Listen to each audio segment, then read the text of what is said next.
Antonio Trillanes and some NBI operatives are still at the library, Mr. President. May I move that the Sergeant at Arms remove these people from the vicinity of the Senate? Mr. President,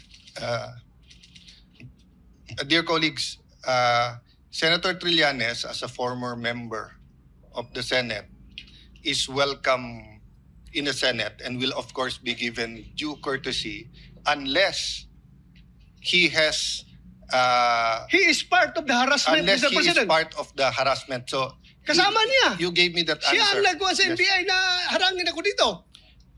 So Bakit natin hayaan siya nandito yes, siya? with that clarification, is there any objection that we ask we will ask the NBI to leave except for the person or people who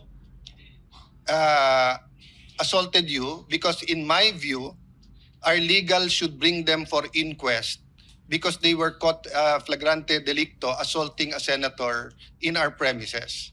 Yung nag-assault sa'yo, hindi dapat pakawalan. Dapat dalhin sa for inquest. No? Yung kung walang kilalaman na nandito at wala silang official business dito, may motion ang Senator Bato na paalisin sila sa Senate. Is there any objection? Mr. President. Yes, Mr. President, that Senator is, Soto first. I have no objection to the motion of Senator De La Rosa. As a matter of fact, I will probably support this motion, but parliamentary rules dictate that we settle first the Yes, previous yes, motion. yes, There is a yes. pending motion Kaya Yes. hindi pwedeng patungan ng lesser Yes. motion. Thank you for that let's reminder. resolve first the motion of Senator Is- Jingoy Estrada unless he wants to withdraw the motion. Yes. With Senator Pia Cayetano, is it on the same topic or a different topic? It's a continuation of the removal of the person. So I can wait until Yes, this let's motion act is first resolved. on that. Senator Estrada, may I ask if you can withdraw because I think mas urgent na umalis na muna yung mga NBI. Then we can have a short huddle with the Sergeant at Arms whether we will ask him to report here officially. Mr. President, Yes. if I may, Yes. sana bago sila paalisin, i-identify muna natin yung mga Exactly. nagharang sa akin at i-inquest natin. I- Yes. Papailan natin ng kaso bago sila paalisin dito lahat. Dahil para tayong king queen dito. Yes. Inassault na tayo dito sa ating opisina.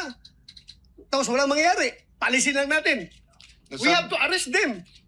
Yeah, let me clarify, Senator Bato. That's my point a while ago. Papaalisin yung mga walang kilalaman sa pag-assault sa'yo. And Correct. that is not limited to those who threw punches or wrestled you. Meaning, if they are in conspiracy together in trying to prevent you from attending the I session, am sure Trillanes is involved, Mr. President. then Andyan siya eh. then Kasama sila.